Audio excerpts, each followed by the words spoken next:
أشهد أن محمد رسول الله۔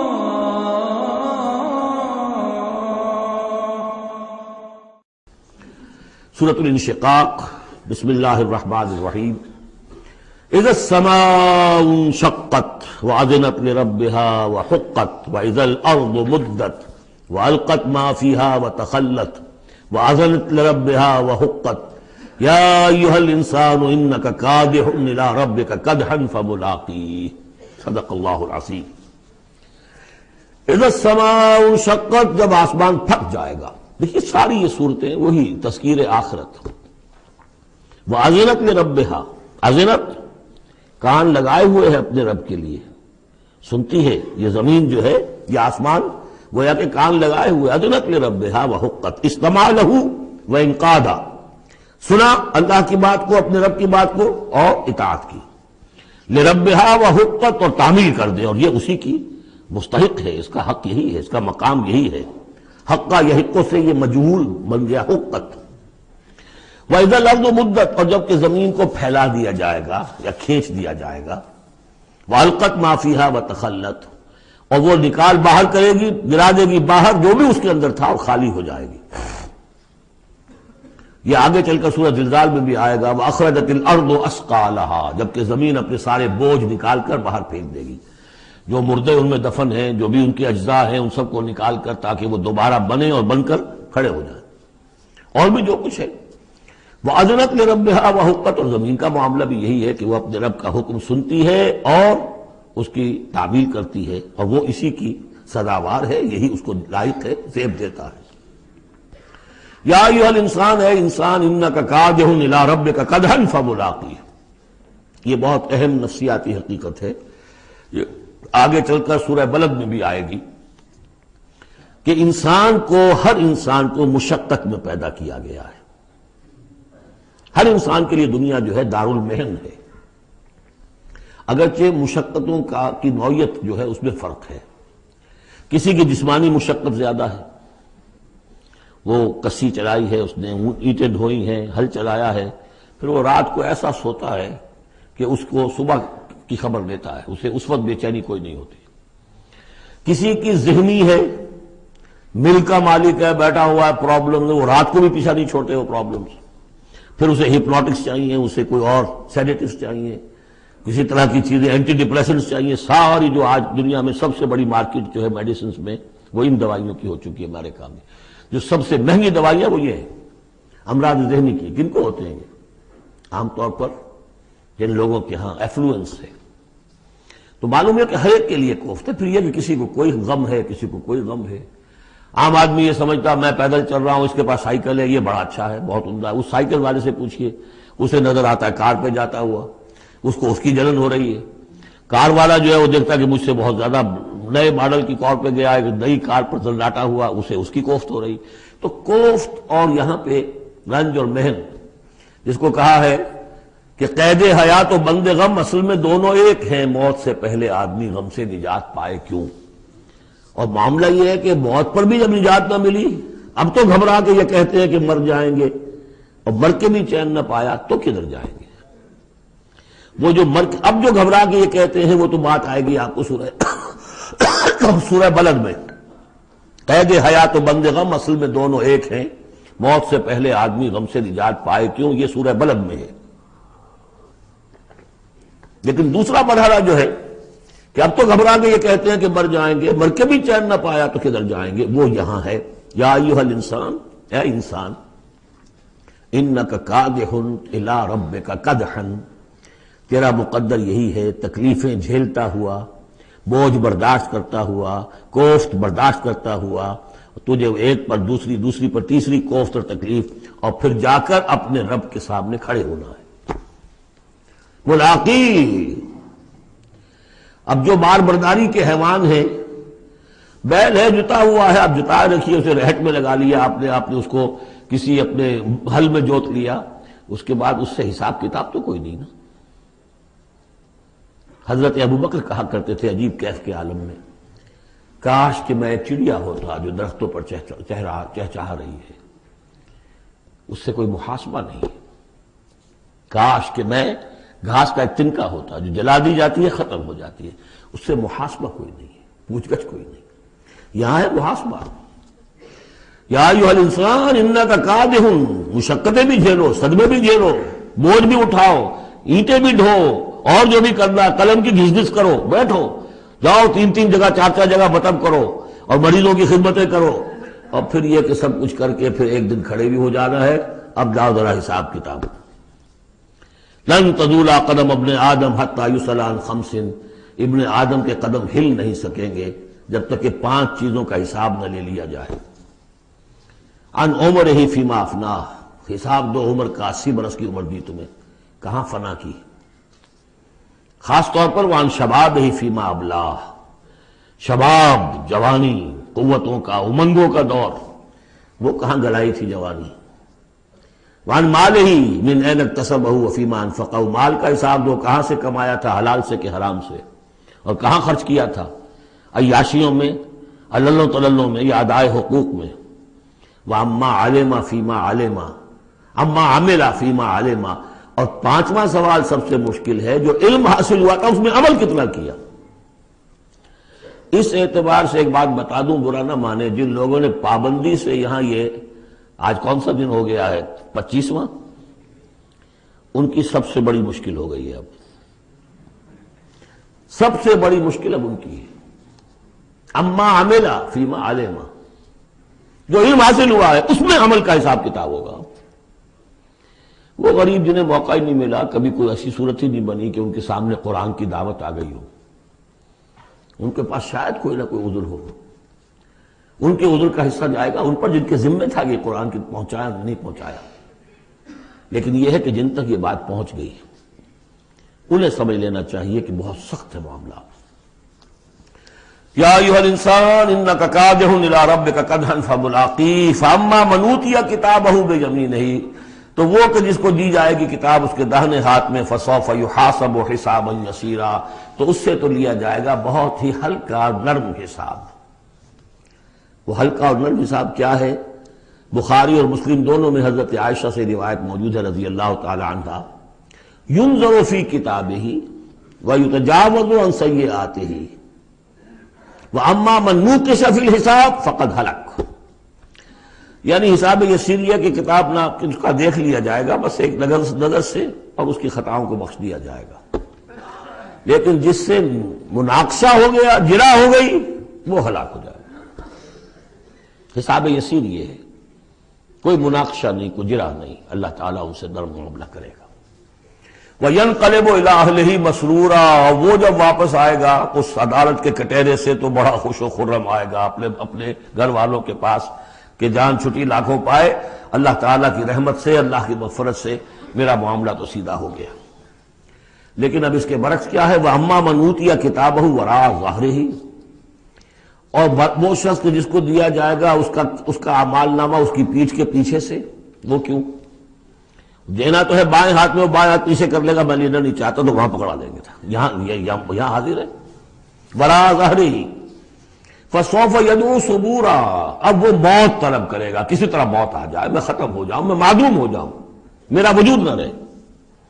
وَيَصْلَىٰ سَعِيرًا، لیکن وہ داخل ہوگا جہنم میں۔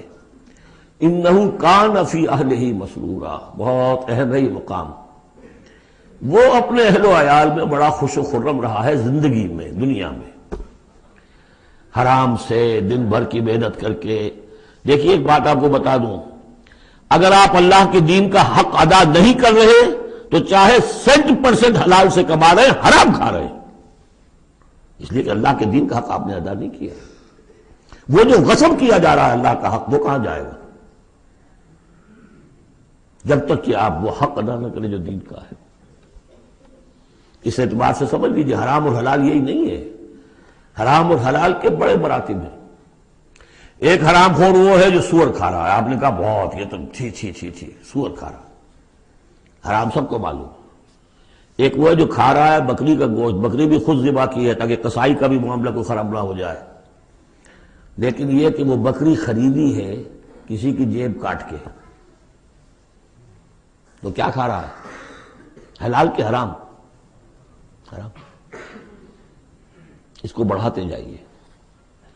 باطل کے غلبے کے تحت سانس لینا بھی حرام ہے. یہ ریکنسائلڈ. تم نے باطل کو تسلیم کر لیا ذہناً قلباً، طاغوت کو تسلیم کر لیا ہے. تمہارا جینا حرام، تمہارا سانس حرام. الا یہ کہ تن من دھن، اپنی صلاحیتوں کا صرف منیمم رکھا جائے اپنے لیے اور میکسیمم جو ہے خرچ کر دیا جائے اس نظام کو بدلنے کے لیے، وہ اس کا کفارہ ہو جائے گا. ورنہ یہ کہ وہ آپ ناپ تول کر کے تو حلال کھا رہے ہیں، لیکن جس نظام باطل کی آپ چاکری کر رہے ہیں، جس کی ملازمت کر رہے ہیں، جسے سپورٹ کر رہے ہیں، بڑی تنخواہ ملی ہے، ورلڈ بینک کی کسی برانچ میں جو ہے مینیجر لگ گئے ہیں، کس نظام کو آپ چلا رہے ہیں؟ بہرحال وہ بات لمبی ہو جائے گی. لیکن وہ دنیا میں خوش و خرم تھا، اچھا کھلا رہا تھا، دودھ ملائی ربڑی اپنے بچوں کو، ہر وقت آ رہا ہے تو نئی چیزیں لے کر آ رہا ہے، ولایت سے آ رہا ہے تو ایک ایک بچے کو بلا کر تمہارے لیے یہ لایا ہوں، تمہارے لیے یہ لایا ہوں. وہ دنیا میں وہ خوشیاں لے آیا، اب یہاں کچھ نہیں ہے.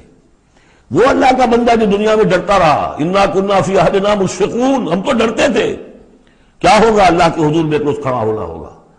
ان کے لیے یہاں آیا ینقلب الی اہلہ مسرورا، اب وہ لوٹے گا اللہ کی عدالت کی کٹہری سے اپنے گھر والوں کی طرف تو خوش و خرم ہوگا. اور یہ جو ہے یہ دنیا میں خوش و خرم رہا تھا اپنے اہل و عیال میں. انہ کان فی اہلہ مسرورا انہ ظن ان لن یحور، اس کو گمان یہ ہو گیا تھا کہ لوٹ کر آنا نہیں ہے، ہمارے پاس آنا نہیں ہے. بلا کیوں نہیں، ان ربہ کان بہ بصیرا، یقیناً اس کا رب تو اسے دیکھ رہا تھا، ہر آن دیکھ رہا تھا، اس کی نگاہ میں تھا. فلا اقسم بالشفق واللیل وما وسق والقمر اذا اتسق لترکبن طبقا عن طبق.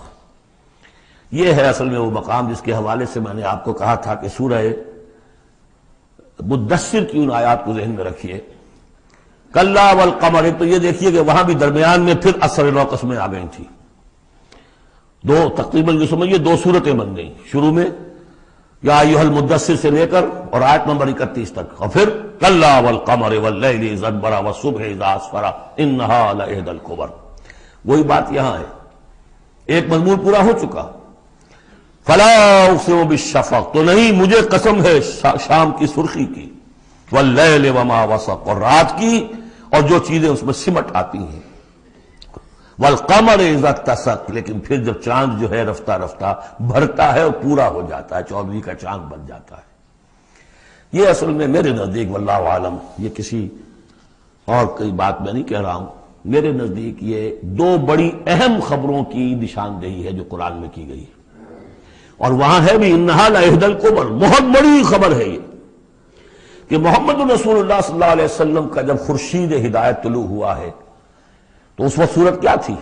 600 سال کی رات تھی جس میں کوئی نبی نہیں آیا تھا. بس چاند کے کچھ اثرات، کچھ روشنی، کچھ تھے نیک لوگ، کچھ جنات میں بھی نیک تھے، لیکن اکثر و بیشتر دنیا کے اوپر جو غلبہ ہو گیا تھا وہ بالکل باطل کا. پھر ایک دم خورشید نبوت طلوع ہوا ہے اور روشنی پھیل گئی.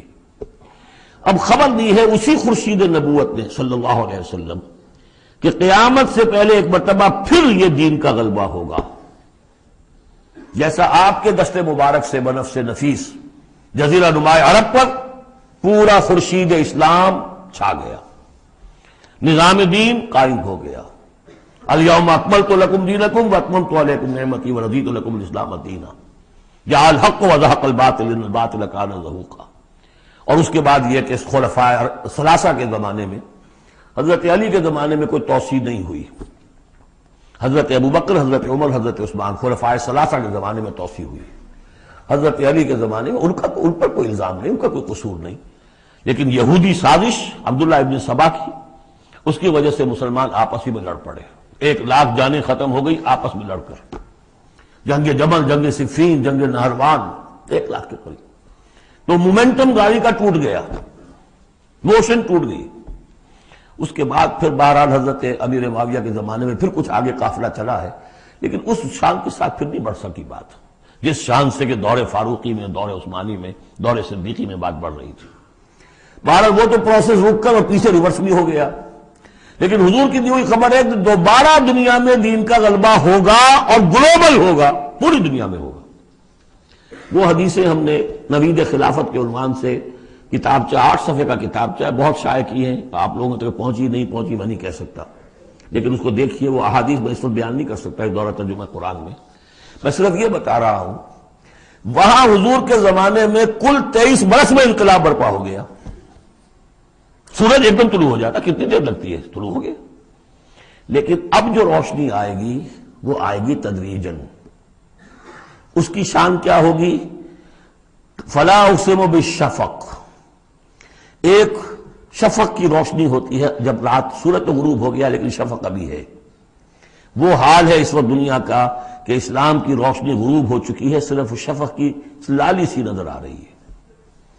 اس کے بعد واللیل وما وسق، پوری دنیا کے اوپر دین کے اعتبار سے تاریکی چھا گئی ہے، رات ہے، اور رات جو ہے اپنے اندر جن جن چیزوں کو سمیٹ لیتی ہے.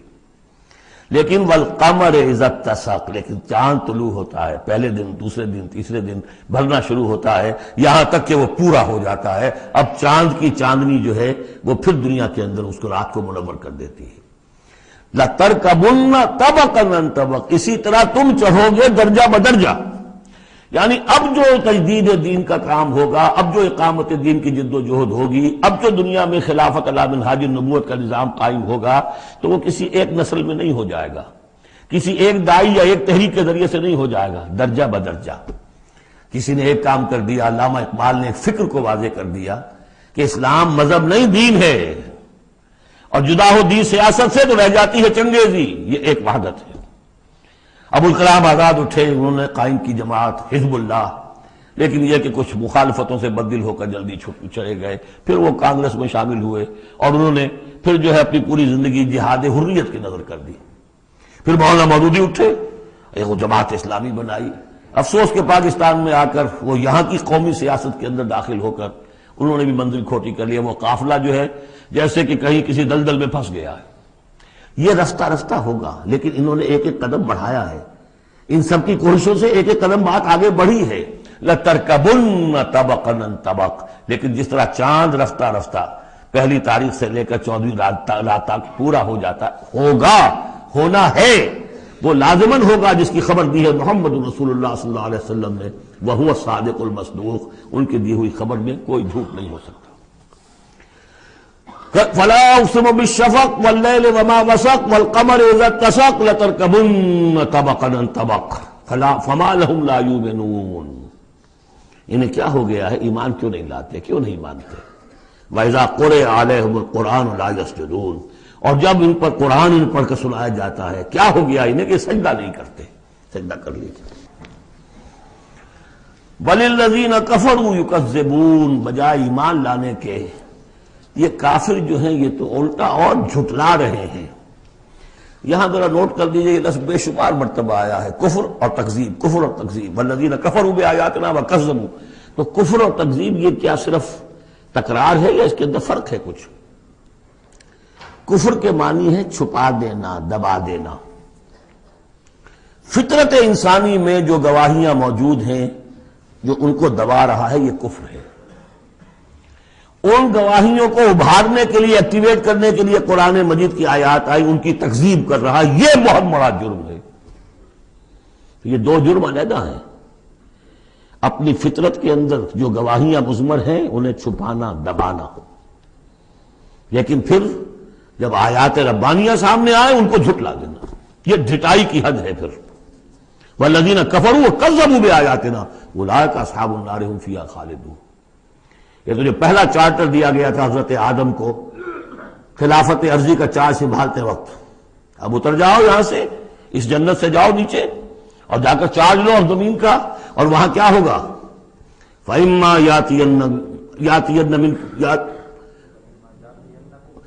يَأْتِيَنَّكُم مِّنِّي هُدًى فَمَن تَبِعَ هُدَايَ فَلَا خَوْفٌ عَلَيْهِمْ وَلَا هُمْ يَحْزَنُونَ وَالَّذِينَ كَفَرُوا وَكَذَّبُوا بِآيَاتِنَا.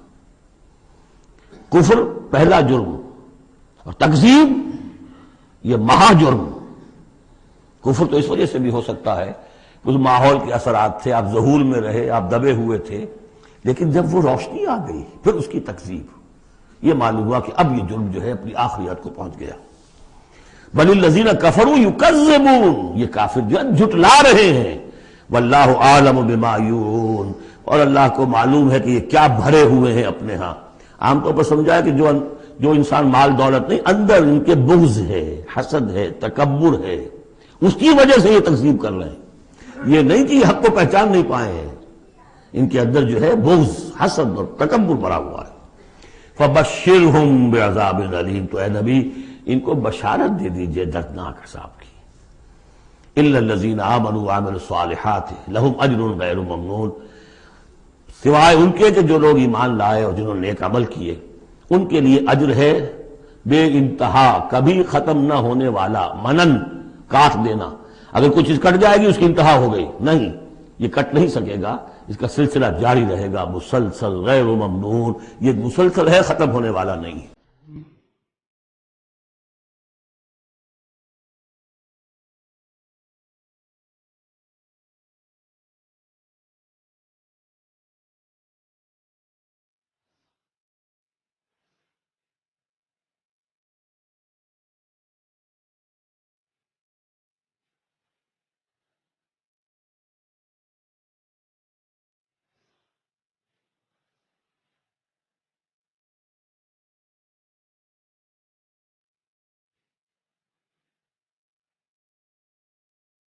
مولاي صل وسلم دائما